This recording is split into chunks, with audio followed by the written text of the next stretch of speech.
O despertador não existia ainda, mas o relógio interno dele funcionava com precisão militar. 4 horas da manhã, todos os dias, durante mais de 60 anos. Não importava se havia dormido bem ou mal, se estava em sua casa ou numa hospedaria desconhecida, se o inverno congelava os ossos ou se o verão trazia algum conforto. 4 da manhã era 4 da manhã.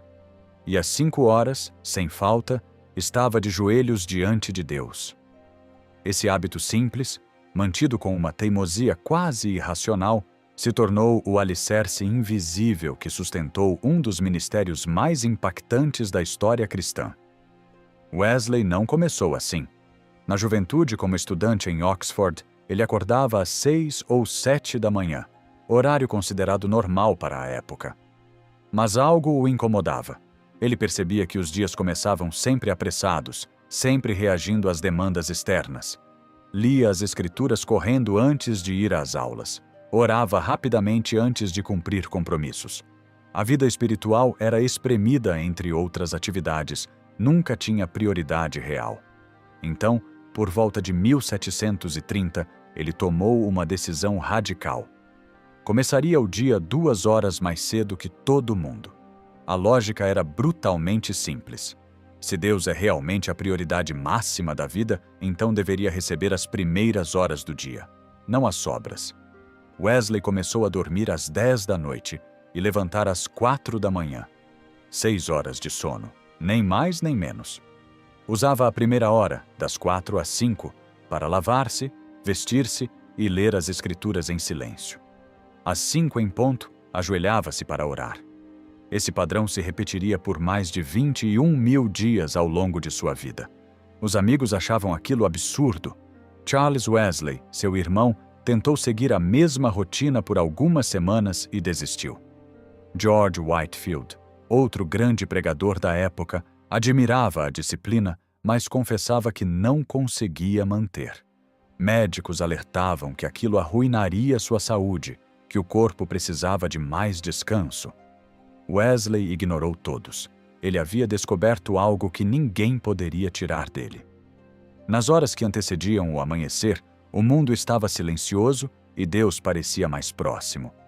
Não era romantismo, era observação prática. Wesley notou que quando acordava tarde, seu dia inteiro era diferente.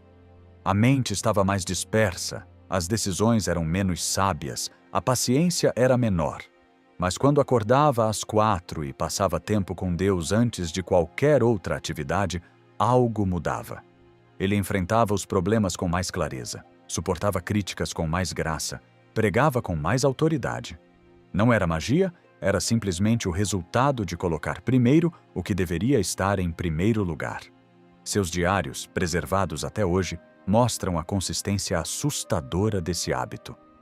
Páginas e páginas com anotações que começam sempre da mesma forma. 4 da manhã, levantei. 5 da manhã, oração. Há registros de dias em que ele estava doente, mas ainda assim acordava no horário. Dias em que havia pregado até tarde da noite para multidões hostis, mas ainda assim estava de pé antes do amanhecer. Dias em que viajava sob chuva torrencial, dormindo em lugares improvisados, mas o relógio biológico não falhava. O que tornava isso ainda mais impressionante era o volume de trabalho que Wesley mantinha. Ele não vivia num mosteiro protegido das demandas da vida. Cavalgava em média 8.000 quilômetros por ano, pregava entre 10 e 15 vezes por semana, escrevia cartas intermináveis para metodistas espalhados por 3 países, administrava centenas de sociedades religiosas, resolvia conflitos, aconselhava pessoas, editava livros e panfletos. Seu ritmo de atividade era brutal, e mesmo assim, nunca sacrificou o hábito das 4 da manhã. Houve apenas um período em que Wesley teve que ajustar a rotina. Foi durante uma viagem marítima especialmente tempestuosa, em 1736, quando o navio balançava tanto que era fisicamente impossível manter qualquer horário regular. Mesmo assim, ele acordava na primeira oportunidade em que o mar acalmava minimamente e buscava um canto do navio para orar. Marinheiros comentavam sobre o passageiro estranho que estava sempre acordado antes de todos, murmurando orações enquanto o navio cortava as ondas. O mais fascinante é que Wesley nunca transformou isso numa lei religiosa para os outros. Ele não exigia que todos os metodistas acordassem às 4 da manhã. Reconhecia que pessoas tinham circunstâncias diferentes, trabalhos diferentes, corpos diferentes. Mas ele estabeleceu um princípio. Quem quiser ser usado por Deus de forma extraordinária precisa estar disposto a fazer coisas extraordinárias. Acordar cedo era a extraordinariedade dele. Cada pessoa precisaria descobrir a sua. Havia dias ruins. Wesley era humano e honesto sobre isso em seus escritos. Ele descrevia manhãs em que acordar era uma tortura, em que o corpo gritava por mais sono, em que a tentação de ficar na cama era quase irresistível. Mas ele tinha uma regra simples: os pés no chão antes de negociar com a vontade. Ele forçava o corpo a levantar primeiro, e só depois permitia que a mente avaliasse como estava se sentindo. Na maioria das vezes, uma vez de pé e lavando o rosto com água fria, a resistência desaparecia. Com o passar das décadas, esse hábito moldou não apenas seu ministério, mas sua própria personalidade. Wesley se tornou conhecido por uma serenidade incomum em meio ao caos. Quando multidões o atacavam fisicamente, ele permanecia calmo. Quando autoridades religiosas o denunciavam, ele respondia sem amargura. Quando traições aconteciam dentro do próprio movimento metodista, ele lidava com sabedoria surpreendente. As pessoas achavam que ele tinha um temperamento naturalmente tranquilo. Não tinha. O que ele tinha eram décadas de manhãs começando aos pés de Deus, recalibrando seu coração antes de enfrentar o mundo. Há um episódio revelador registrado por John Nelson, um dos pregadores metodistas mais próximos de Wesley. Nelson passou uma semana viajando com ele e decidiu testar se o líder realmente mantinha aquela rotina ou se era apenas uma lenda exagerada. Toda manhã, Nelson acordava às 4h30, esperando flagrar Wesley ainda dormindo. Toda manhã, encontrava o quarto vazio e Wesley já na sala, de joelhos, com a Bíblia aberta e o caderno de oração ao lado. No último dia, Nelson desistiu de acordar cedo, e quando desceu às 7 da manhã, Wesley já havia orado, lido, escrito correspondências e estava pronto para cavalgar o dia inteiro. Aos 70 anos, quando a maioria das pessoas já estava aposentada, Wesley mantinha o mesmo ritmo. 4 da manhã, 5 da manhã em oração. Aos 80 anos, quando seus contemporâneos estavam mortos ou acamados, ele ainda pregava várias vezes por semana e acordava no mesmo horário. Apenas nos últimos 3 dias de vida, quando estava literalmente morrendo, essa rotina foi interrompida. E mesmo assim, testemunhas contam que nas breves horas de lucidez, ele pedia que o ajudassem a sentar na cama às 5 da manhã para orar. O hábito estava tão entranhado que nem a morte iminente conseguiu apagá-lo completamente. O legado dessa disciplina atravessou gerações. Os primeiros metodistas, inspirados pelo exemplo de Wesley, estabeleceram reuniões de oração matinais em suas sociedades. Muitos acordavam às 5 da manhã para orar juntos antes de começarem o dia de trabalho. Não porque Wesley impôs isso, mas porque viram nele o fruto de uma vida que começava todos os dias diante de Deus. Queriam os mesmos resultados e entenderam que precisavam dos mesmos hábitos. Historiadores debatem sobre o que tornou Wesley tão eficaz. Alguns apontam sua inteligência brilhante. Ele era um acadêmico de Oxford. Outros mencionam suas habilidades organizacionais. Ele estruturou o metodismo com maestria. Outros ainda destacam seu carisma como pregador. Tudo isso é verdade. Mas o próprio Wesley dava uma resposta diferente quando perguntado. Ele dizia que o segredo não estava em nenhum talento especial, mas em começar cada dia na presença de Deus antes de fazer qualquer outra coisa. Dê a Deus as primeiras horas. Ele escreveu numa carta, e o resto do dia será dele também. Não era fórmula mágica. Era princípio espiritual comprovado pela experiência. Quando você treina seu corpo durante 60 anos a acordar primeiro para Deus, você está declarando repetidamente que Ele é mais importante que sono, conforto, conveniência ou qualquer outra coisa. Essa declaração diária, feita não com palavras, mas com ações concretas, transforma não apenas a rotina, mas a alma. E foi exatamente isso que aconteceu com Wesley. O hábito das 4 da manhã não o tornou perfeito, mas o tornou disponível. E Deus fez o resto. A Bíblia estava sempre na cela. Não era metáfora, era literal. Wesley cavalgava em média 8.000 quilômetros por ano, cruzando a Inglaterra, Escócia, Irlanda e País de Gales em estradas lamacentas e trilhas perigosas. Eram horas intermináveis no lombo do cavalo, balançando sob sol ou chuva. A maioria das pessoas usaria esse tempo para descansar a mente, conversar com companheiros de viagem ou simplesmente suportar o desconforto. Wesley transformou essas horas em algo extraordinário. Leu a Bíblia inteira centenas de vezes, enquanto se movia de cidade em cidade, de vila em vila, levando o Evangelho aos cantos mais esquecidos da Grã-Bretanha. Não foi ideia dele inicialmente. Em 1740, durante uma das primeiras viagens longas de pregação itinerante, Wesley percebeu que estava perdendo tempo precioso. As viagens consumiam dias inteiros, às vezes semanas. Ele precisava estudar as Escrituras para preparar sermões, mas quando chegava ao destino estava exausto demais para ler com profundidade. Foi então que tentou algo inusitado. Abriu a Bíblia enquanto o cavalo caminhava em ritmo constante. Descobriu que conseguia ler perfeitamente. As linhas balançavam um pouco, mas a concentração vinha naturalmente quando não havia mais nada para fazer, além de segurar as rédeas e manter o equilíbrio. A prática se tornou hábito permanente.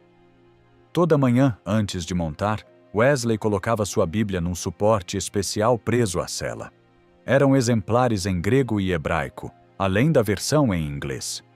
Ele alternava entre os idiomas dependendo do trecho que estava estudando. Enquanto cavalgava, lia em voz baixa, memorizando passagens, meditando sobre significados, fazendo conexões entre textos diferentes. Seus companheiros de viagem testemunhavam a cena repetidamente. Wesley montado, olhos fixos nas páginas, lábios se movendo enquanto decorava versículos, completamente alheio à paisagem ao redor. Não era leitura superficial. Wesley desenvolvia uma técnica específica para ler na cela. Dividia o texto em pequenos blocos, normalmente 1 ou 2 capítulos por vez. Lia o bloco inteiro 3 vezes seguidas. Primeira vez para captar o contexto geral, segunda vez para observar detalhes e conexões, terceira vez para memorizar partes essenciais. Depois fechava a Bíblia e passava os próximos quilômetros refletindo sobre o que havia lido, fazendo perguntas ao texto, aplicando verdades à própria vida e ao ministério. Os resultados eram impressionantes. Wesley conhecia as Escrituras com uma profundidade que poucos de sua época alcançavam. Quando pregava, citava passagens de memória com precisão assustadora. Podia conectar versículos do Antigo e Novo Testamento instantaneamente, mostrando como se complementavam. Em debates teológicos com outros clérigos, ele desmontava argumentos usando textos bíblicos que seus oponentes nem sabiam que existiam. Tudo isso não porque tinha uma memória prodigiosa naturalmente, mas porque havia lido aqueles textos dezenas, às vezes centenas de vezes, enquanto cavalgava. Há um cálculo interessante feito por historiadores modernos. Se Wesley cavalgava cerca de 8.000 quilômetros por ano, e se um cavalo em ritmo normal percorre aproximadamente 6 quilômetros por hora, ele passava mais de 1.300 horas anuais montado. Considerando que dedicava a maior parte desse tempo à leitura bíblica, acumulou ao longo de 50 anos de ministério itinerante algo em torno de 65.000 horas, estudando as Escrituras em movimento. Para comparação, um estudante de seminário moderno passa cerca de 300 horas estudando a Bíblia durante 3 anos de formação. Wesley não lia apenas por obrigação acadêmica. Ele buscava nas Escrituras combustível para a alma. Seus diários mostram anotações como: li Isaías 53 enquanto cavalgava para Bristol, chorei sobre o verso 5, ou memorizei Filipenses 2 durante a viagem para Newcastle, senti o coração incendiar. A leitura tocava suas emoções, não apenas seu intelecto. Ele permitia que o texto o confrontasse, o consolasse, o corrigisse. Não era estudo frio e distante, era encontro vivo com a palavra de Deus. Essa prática também moldava seus sermões de maneira única. Wesley raramente pregava sermões elaborados com estruturas homilética complexas. Ele pregava expondo as Escrituras de forma simples e direta.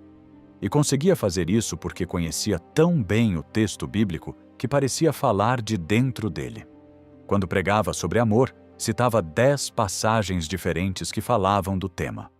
Quando abordava a santidade, conectava Levítico com Romanos e Hebreus, numa tapeçaria bíblica coerente. As pessoas saíam dos cultos não impressionadas com a eloquência de Wesley, mas impactadas pela clareza e poder das Escrituras. Houve ocasiões em que esse hábito salvou sua vida literalmente. Em 1743, Wesley estava cavalgando sozinho por uma região conhecida por assaltos frequentes. Normalmente viajava em grupo por segurança, mas dessa vez precisou atravessar um trecho sozinho. Estava tão concentrado lendo o Evangelho de João que não percebeu quando 3 homens armados se aproximaram. Quando finalmente notou, eles já estavam ao lado do cavalo. Mas em vez de atacá-lo, um dos homens perguntou o que ele estava lendo com tanta atenção. Wesley mostrou a Bíblia e começou a explicar o texto. Os assaltantes ficaram ouvindo, fascinados. No final, pediram que ele orasse por eles e o deixaram ir embora. Wesley registrou no diário: Deus usou minha leitura das Escrituras como escudo. O hábito também gerou imitadores. Pregadores metodistas começaram a fazer o mesmo. John Nelson, Francis Asbury, Thomas Coke e outros líderes do movimento adotaram a prática de ler a Bíblia enquanto cavalgavam. Isso criou uma geração de pregadores que conheciam profundamente as Escrituras, não por terem frequentado seminários caros, mas por terem transformado o tempo de viagem em sala de aula móvel. A Bíblia era seu único livro-texto, e a estrada era sua universidade. Wesley também desenvolveu um método para lidar com passagens difíceis durante as viagens. Quando encontrava um texto que não entendia ou que gerava dúvidas teológicas, ele fazia uma marca na margem da página e anotava a dúvida num caderno separado. Depois, quando chegava a alguma cidade maior onde havia outros clérigos ou acesso a livros de referência, pesquisava sobre aquelas passagens. Mas nunca deixava as dúvidas impedirem a leitura contínua. Ele acreditava que era melhor ler com perguntas do que não ler esperando ter todas as respostas. Com o passar dos anos, seu conhecimento bíblico se tornou tão vasto que ele passou a escrever comentários das Escrituras. Suas notas explicativas sobre o Novo Testamento se tornaram uma das obras de referência mais usadas pelos metodistas. O que poucos sabiam é que grande parte daqueles insights haviam sido gestados enquanto ele balançava na cela, quilômetro após quilômetro, lendo e relendo os mesmos textos até que revelassem suas riquezas. Houve críticos, obviamente. Alguns clérigos anglicanos mais tradicionais zombavam da prática. Diziam que era impossível estudar as Escrituras seriamente numa sela de cavalo, que isso era superficialidade disfarçada de piedade. Wesley respondia convidando-os para debates bíblicos públicos. Invariavelmente, ele demonstrava conhecer o texto grego e hebraico melhor que seus críticos, conseguia citar passagens obscuras de memória e mostrava conexões textuais que estudiosos de gabinete não percebiam. O método era incomum, mas os frutos eram inegáveis. Nos últimos anos de vida, quando Wesley já estava com mais de 80 anos e não conseguia mais cavalgar longas distâncias, ele sentiu falta daquelas horas de leitura na cela. Começou a usar carruagens para viagens mais curtas, mas não era a mesma coisa. A carruagem balançava demais e causava enjoo quando tentava ler. Então ele adaptou novamente. Passou a ler enquanto caminhava. Seus assistentes testemunhavam o ancião, andando devagar pelo jardim de sua casa em Londres, Bíblia aberta nas mãos, lendo em voz baixa como fazia décadas antes sobre o cavalo. O testemunho mais tocante sobre esse hábito vem de uma carta que Wesley escreveu a um jovem pregador em 1785. O rapaz havia perguntado como poderia se tornar um pregador mais eficaz. Wesley respondeu: "Você quer pregar com autoridade? Então encha sua mente com as Escrituras. Não há atalho. Eu li a Bíblia em movimento porque não tinha tempo de parar. Você talvez tenha mais tempo que eu tive. Use-o. Leia até que as palavras de Deus se tornem suas próprias palavras. Leia até que você pense com a mente das Escrituras. Leia até que, quando abrir a boca, saia a Bíblia." Quando Wesley morreu em 1791, encontraram ao lado de sua cama 3 itens: um caderno de oração com nomes de pessoas pelas quais intercedia, uma vela meio queimada que usava para ler de madrugada e uma Bíblia tão gasta pelo uso que várias páginas estavam quase se desfazendo. Era a mesma Bíblia que ele havia carregado por décadas na sela do cavalo, através de milhares de quilômetros, sob chuva e sol. As margens estavam cheias de anotações a lápis, algumas quase apagadas pelo tempo.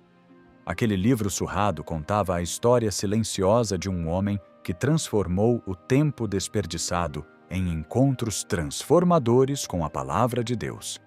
O caderno nunca saía do bolso. Era pequeno, capa de couro gasto, páginas amareladas pelo tempo e manchadas de tinta. Mas aquele objeto simples continha algo que a maioria das pessoas evita a todo custo: um registro brutalmente honesto de cada dia vivido. Wesley não escrevia para publicar, não escrevia para impressionar ninguém. Escrevia para si mesmo e para Deus, examinando meticulosamente sua vida espiritual com uma sinceridade que beirava o implacável. Esse hábito de autoexame diário, mantido por mais de 65 anos, criou um sistema de prestação de contas pessoal que o impediu de cair nas armadilhas que destroem a maioria dos líderes religiosos: orgulho, hipocrisia e acomodação espiritual. O hábito começou em Oxford, por volta de 1725, quando Wesley tinha apenas 22 anos. Ele e um grupo de estudantes sérios sobre fé cristã, que depois seriam chamados de Clube Santo, decidiram criar um método para avaliar o progresso espiritual. Não bastava ter boas intenções ou fazer orações bonitas. Eles queriam evidências concretas de crescimento. Então estabeleceram perguntas específicas que cada membro responderia diariamente em seus diários pessoais. Perguntas difíceis, desconfortáveis, projetadas para expor a verdade nua sobre o coração. As perguntas eram diretas e cortantes. Você amou a Deus com todo o seu coração hoje? Houve algum momento em que agiu por vaidade ou orgulho? Você foi honesto em todas as conversas? Houve pensamentos impuros que você alimentou? Você desperdiçou tempo com futilidades? Foi paciente com quem o irritou? Wesley respondia a essas perguntas todo final de dia, antes de dormir, enquanto os acontecimentos ainda estavam frescos na memória. E não se permitia respostas vagas ou evasivas. Era sim ou não, com detalhes sobre quando e como havia falhado. O que torna esse registro ainda mais impressionante é a duração. Wesley manteve essa prática por 65 anos consecutivos. São mais de 23 mil dias de autoexame escrito. Seus diários, muitos preservados em museus e arquivos metodistas, ocupam dezenas de volumes. Não são reflexões filosóficas abstratas ou relatos românticos sobre experiências espirituais. São avaliações frias e realistas de um homem confrontando suas próprias falhas diariamente. Páginas e páginas onde ele anota fracassos, lutas internas, tentações vencidas ou perdidas, decisões questionáveis, palavras duras que não deveria ter dito. Havia uma lógica espiritual profunda por trás dessa prática. Wesley acreditava que o maior perigo para qualquer cristão, especialmente para líderes religiosos, era o auto-engano. É facílimo mentir para si mesmo sobre o estado real do coração.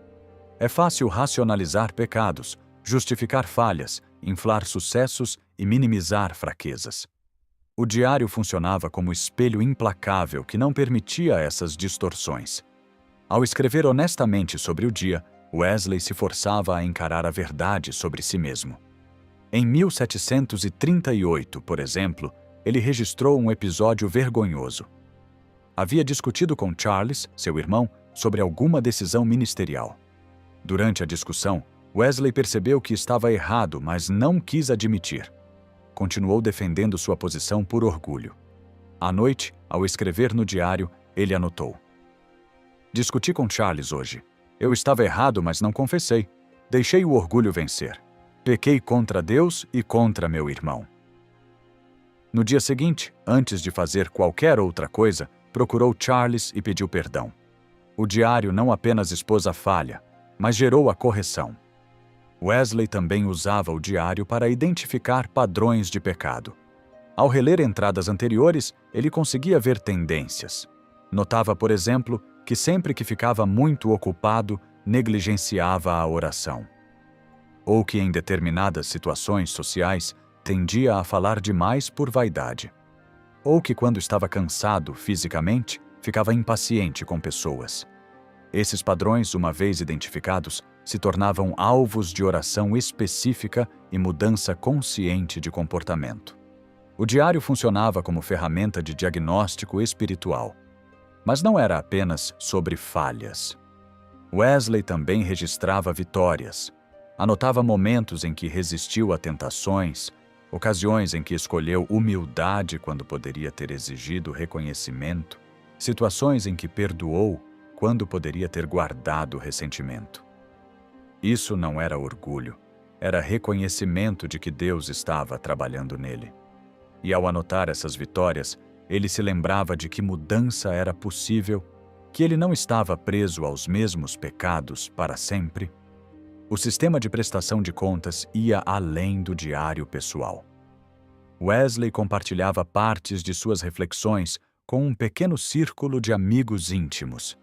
Charles Wesley, John Fletcher e alguns outros pregadores metodistas de confiança tinham permissão para ler trechos do diário e confrontá-lo quando necessário. Isso criava uma camada adicional de honestidade. Wesley não podia escrever mentiras sabendo que outros leriam. E sabia que se escrevesse apenas as partes bonitas, seus amigos perceberiam e o chamariam à verdade. Há um episódio revelador em 1750, quando Wesley estava sendo tentado ao romantismo por uma mulher casada que frequentava as reuniões metodistas. Ele registrou a luta no diário com detalhes constrangedores, a atração emocional inadequada, os pensamentos que precisava capturar, as conversas que sabia que deveria evitar. Mostrou essas entradas para Charles, que imediatamente alertou sobre o perigo e sugeriu que Wesley deixasse de visitar aquela sociedade metodista por um tempo. Wesley aceitou o conselho. O diário expôs a vulnerabilidade, o amigo forneceu a proteção e um possível escândalo foi evitado. Com o passar dos anos, o conteúdo do diário foi mudando. No início, havia muita ênfase em falhas morais pessoais e lutas contra pecados específicos. Mas à medida que Wesley amadurecia espiritualmente, as entradas passaram a focar mais em atitudes do coração. Orgulho sutil, motivações impuras, mesmo em boas ações, falta de amor genuíno por pessoas difíceis, ansiedade mascarada de zelo ministerial. O autoexame ficou mais refinado, mais profundo. Ele não estava apenas evitando pecados óbvios, estava buscando transformação de caráter. Wesley também desenvolveu um ritual semanal de revisão. Todo sábado à noite, antes de se preparar para o domingo de pregação, ele relia as entradas da semana inteira. Fazia um resumo avaliando a semana como um todo. Onde havia crescido? Onde havia regredido? Quais eram os principais desafios enfrentados? O que Deus estava tentando ensinar através das circunstâncias? Essa revisão semanal dava perspectiva que o exame diário sozinho não proporcionava. Ajudava a ver tendências maiores e evitar que ele ficasse preso em detalhes insignificantes. Anualmente, Wesley fazia algo ainda mais radical. No início de cada ano novo, ele separava um dia inteiro para reler o diário do ano anterior completo. Era uma experiência intensa, às vezes dolorosa. Ele via claramente os erros repetidos, as oportunidades perdidas, os momentos em que ignorou a voz de Deus. Mas também via a fidelidade divina, o crescimento gradual, as misericórdias incontáveis. Após essa revisão anual, ele escrevia uma lista de resoluções específicas para o novo ano, baseadas nas lições aprendidas. O impacto dessa prática na liderança de Wesley foi imenso. Líderes religiosos frequentemente se tornam intocáveis com o tempo. Cercados de admiradores, eles param de receber críticas honestas e começam a acreditar em sua própria propaganda. Wesley tinha milhares de seguidores que o veneravam, mas ele tinha um diário que diariamente o lembrava de que era um homem falho, constantemente dependente da graça de Deus. Isso o manteve humilde de uma forma que poucos líderes conseguem manter. Há registro de uma reunião de pregadores metodistas em 1763, onde alguns líderes estavam reclamando de críticas que recebiam do público. Wesley os interrompeu e leu trechos de seu próprio diário, mostrando suas falhas recentes. Então disse: "Se eu, que sou líder de vocês, preciso confrontar diariamente minhas próprias misérias espirituais, como vocês podem reclamar de críticas externas? O maior crítico deve ser você mesmo, examinando seu próprio coração à luz das Escrituras." O silêncio que seguiu foi constrangedor, mas necessário. Esse hábito também protegeu Wesley contra o esgotamento ministerial. Muitos pregadores de sua época queimaram espiritualmente porque estavam sempre dando, sempre ministrando, nunca parando para examinar a própria alma. Wesley, por mais ocupado que estivesse, sempre reservava tempo ao final do dia para o diário. Esses minutos de introspecção funcionavam como válvula de escape emocional e espiritual. Ele processava frustrações, identificava cansaços, reconhecia limites, pedia perdão onde havia falhado e então dormia com a consciência tratada. Nos últimos anos de vida, quando a caligrafia ficou trêmula e a visão enfraquecida, Wesley ainda mantinha o diário. As entradas ficaram mais curtas, às vezes apenas algumas linhas, mas a prática continuou. Mesmo aos 87 anos, poucos dias antes de morrer, há registros de reflexões sobre o dia. A última entrada legível do diário de Wesley, escrita 3 dias antes de sua morte, dizia simplesmente: "Estou cansado, mas Deus tem sido fiel, que eu termine bem." E ele terminou bem, em grande parte porque nunca parou de examinar se estava no caminho certo. Após sua morte, quando os metodistas descobriram a extensão daqueles diários, houve debate sobre o que fazer com eles. Alguns queriam publicar tudo para inspirar as pessoas. Outros achavam que material tão pessoal e cheio de confissões de falhas não deveria ser tornado público. No final, publicaram versões editadas, removendo as partes mais íntimas. Mas mesmo nas versões editadas, a honestidade brutal de Wesley transparecia. E aqueles diários se tornaram um dos legados mais poderosos que ele deixou. O exemplo de um homem que se recusou a viver uma vida não examinada, que teve coragem de olhar para dentro e escrever o que via, mesmo quando não era bonito.